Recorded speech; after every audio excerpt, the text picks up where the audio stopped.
Imagine absolute darkness. Not the darkness of a quiet bedroom at night, but a heavy, suffocating pitch black that physically presses against your eyes. You try to stretch your arms, but your knuckles immediately scrape against solid wood just inches from your face. The air is stale, thick, and smells of damp earth and pine. Above you? 6 feet of crushed dirt weighing over 3,000 pounds. If this box collapses, you are dead. If the air ventilation pipe gets blocked, you are dead. If your mind breaks, you might wish you were dead. Welcome to the ultimate test of human endurance. For the next 72 hours, 3 full days and nights, I am burying myself alive. No phones. No light. No contact with the outside world. Just me, a limited supply of water, and the crushing weight of isolation. But I didn't know that the real danger wouldn't be the lack of oxygen or the freezing temperatures of the underground. The real danger would be what happened inside my own head. Because when you are trapped in total silence, your brain refuses to stay quiet. To survive the madness of being buried alive, I had to do the unthinkable. I had to create someone else to talk to. Hours 1 to 6, the reality check. The first hour is pure adrenaline. You hear the thud of the dirt hitting the lid of the coffin. Every shovel drop sounds like a gunshot echoing in a tiny wooden box. Thud. Thud. Thud. Then, the sounds get muffled. Then, they disappear entirely. Suddenly, you are in the quietest place on earth. At first, you try to rationalize it. It's just a box, you tell yourself.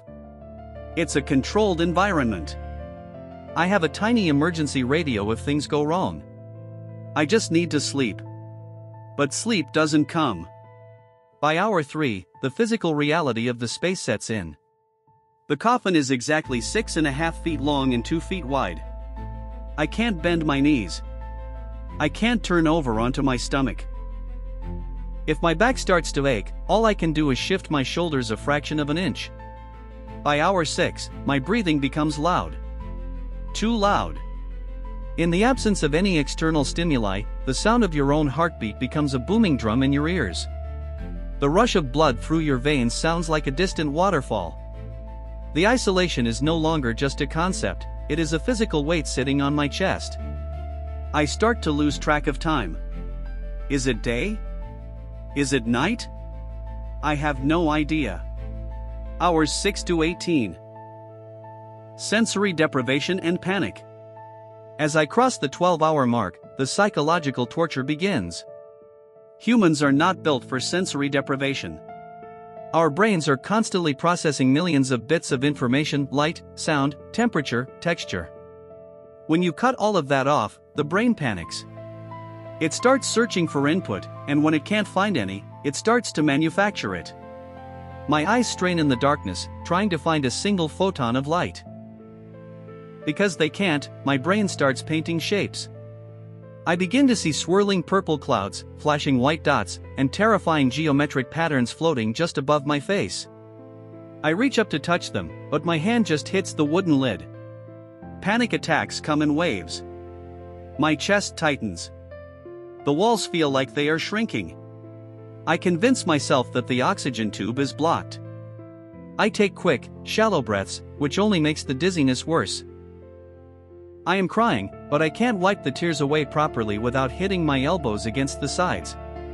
I realize that I am completely alone, buried under a mountain of dirt, and nobody can hear me scream. And I do scream.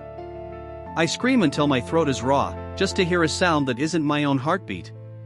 But the dirt absorbs the sound instantly. Hours 18 to 36, the birth of the voice. By hour 24, I am entirely broken. The lack of sleep, the physical pain in my spine, and the absolute sensory void have pushed me to the edge of delirium. I start whispering to myself just to break the silence. You're okay. You're going to make it. But my own voice sounds foreign. It sounds weak. I need someone stronger. I need a companion. That is when a psychological survival mechanism kicks in. It isn't a conscious decision, it is a desperate act of a brain trying to save itself from completely shattering. I begin to separate my internal monologue. There is me, scared, claustrophobic, exhausted. And then, there is him. I don't give him a name, but his presence is sudden and overwhelming. At first, it's just a thought that feels like it doesn't belong to me. Stop crying, a voice echoes in the back of my mind. It's calm, authoritative, and completely devoid of fear. I answer out loud, I can't. I can't do this. The voice responds, almost feeling like it's coming from the corner of the dark coffin. Yes, you can. Focus on your breathing. Count to 10. I start to have full conversations with this fabricated companion. He becomes my coach, my anchor to reality. When the walls start closing in, he distracts me.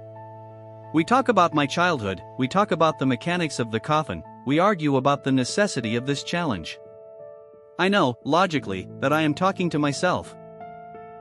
But in the deep, dark isolation of a grave, the line between reality and hallucination completely dissolves. He feels as real as the wood scraping against my shoulders. Hours 36 to 48, the struggle for sanity. The middle stretch is an agonizing blur. The physical toll is massive. My muscles are cramping aggressively, sending sharp jolts of pain down my legs. I try to drink water from the small tube next to my head, but I accidentally spill some, making the clothes on my chest cold and damp. The cold seeps into my bones. But the voice keeps me going. Don't focus on the cold, he says. Focus on the timeline. You are more than halfway there. But sometimes, the voice turns dark. The extreme fatigue makes my mind a dangerous neighborhood to walk alone in. The companion I created to save me starts to doubt me. Why did you do this? He whispers in the pitch black. Nobody forced you. You're going to die down here, and it's your own fault. The psychological battle is intense. I have to argue with my own brain, fighting back against the manufactured companion. I start reciting poetry, singing songs, anything to drown out the negative spiral. The hallucinations get worse. I hear the sound of digging. I convince myself the crew is digging me up early because something went wrong. I wait for hours, holding my breath, but the lid never opens. It was just the sound of a root shifting in the earth. The disappointment is crushing. I curl my hands into fists and wait for the voice to return, praying he comes back as a friend and not an enemy. As the 48th hour passes, time ceases to exist. There is no day, no night, no past, and no future. There is only the box. The air inside has grown incredibly heavy.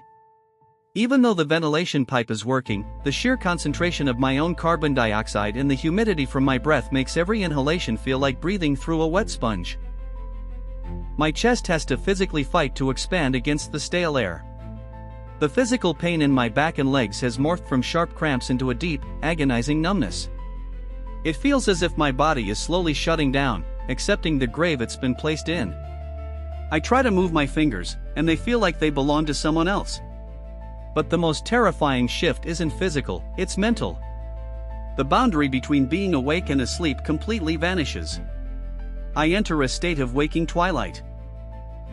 I have vivid, terrifying dreams while my eyes are wide open, staring into the pitch black wood inches from my nose.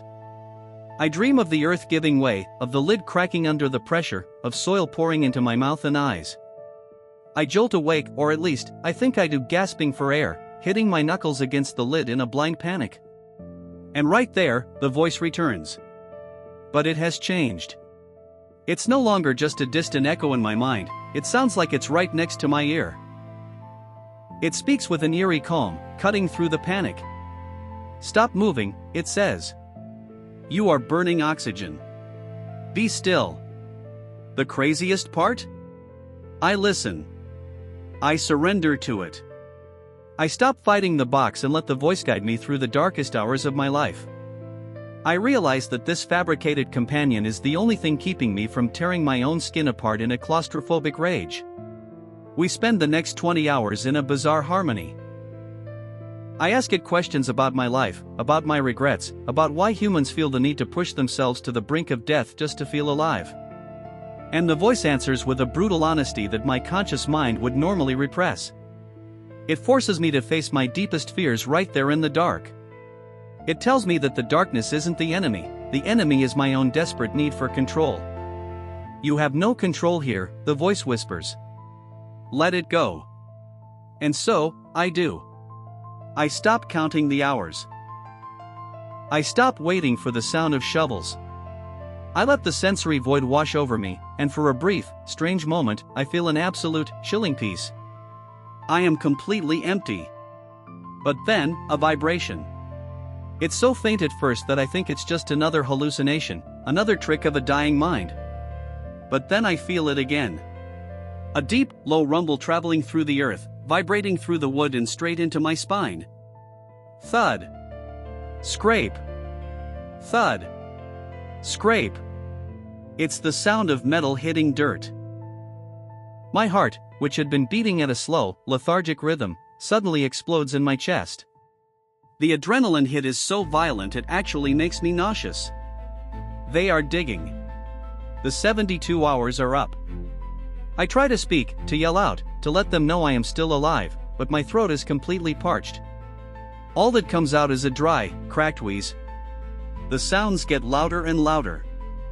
Every scrape of the shovel is the most beautiful music I have ever heard. I wait in agonizing anticipation as the weight of the dirt shifts above me. And then, the absolute loudest sound I have ever experienced. The latch pops. A sliver of light hits my face, and it is physical agony. It feels like someone poured acid into my eyes. I slam them shut, crying out in pain, bringing my weak hands up to shield my face. Fresh, freezing air rushes into the box, washing away the smell of damp earth and sweat. It smells like grass. It smells like life. Hands grab my shoulders, pulling me up, and my legs instantly give out. I can't stand. My muscles have completely forgotten how to carry my own weight. As the crew pulls me out of the grave and onto the solid, open ground, the sensory overload is staggering. The colors of the trees are too vibrant, the sound of the wind is deafening, the vastness of the sky above me is actually terrifying after 3 days in a coffin. I look around at the crew, their mouths moving, asking if I'm okay, but I can barely process their words. I am alive. I made it.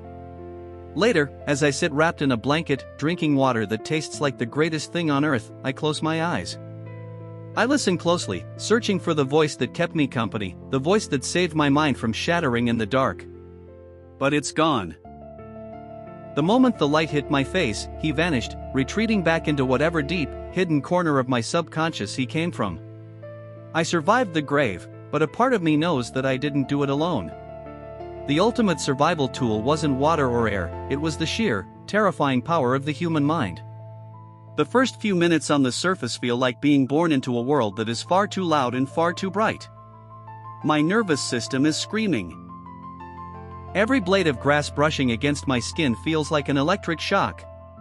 The medical team is hovering over me, checking my vitals, flashing lights in my eyes, but I am elsewhere. I am still half buried in that box. My brain can't immediately accept that the walls are gone. I keep reaching out, expecting to hit wood, but my hands find only the infinite, terrifying emptiness of the open air. This is the part they don't tell you about extreme isolation. The trauma doesn't end when the challenge does. My heart rate refuses to stabilize, bouncing between a frantic race and a heavy, sluggish thud. The doctors explain that my body is flooded with cortisol, the stress hormone, and it has nowhere to go. I am physically shaking, a deep, uncontrollable tremor that starts in my core and radiates out to my fingertips. My voice is still a ghost, a raspy whisper that barely carries across the wind. When I try to drink water, I gag. My digestive system, dormant for 3 days, is rejecting everything. But the physical pain is nothing compared to the psychological shift. I look at the people around me, the cameramen, the medics, my friends, and they look like strangers. They look like they belong to a different species. They haven't been where I've been. They haven't stood on the edge of the void and talked to the shadows. As the sun begins to set on my first day back, a new wave of fear hits me. I am terrified of the dark. The same man who just spent 72 hours in a literal grave is now afraid to close his eyes. The moment I do, the silence of the coffin rushes back in, ringing in my ears like a physical siren. I can still smell the pine wood and the cold dirt. Every time a door closes or a floorboard creaks, I jump, my brain instantly calculating the oxygen levels of the room. I realize then that I've brought a piece of the grave back with me. The voice, my silent companion from the depths, is gone, but the silence he filled is now a gaping wound in my mind. I find myself talking out loud to empty rooms, desperately trying to recreate the connection that kept me sane. It takes weeks for the dreams to stop. It takes months for my spine to stop aching from the forced stillness. I've lost weight, my skin is pale and sallow, and I find it hard to be in crowded places. The world feels too big, too fast, and too chaotic. But there is a silver lining. In the absolute darkness of that box, I stripped away everything that didn't matter. I lost my ego, my vanity, and my petty worries. When you are buried alive, you realize that life isn't about the things you own or the goals you chase, it's about the simple, divine privilege of taking a breath of fresh air and seeing the stars. I went into that hole looking for a challenge, but I came out with a profound, heavy understanding of what it means to be human. I survived the earth, I survived the silence, and most importantly, I survived myself. And as I look back at that patch of disturbed dirt where I lay for 3 days, I know one thing for certain: I will never, ever take the light for granted again.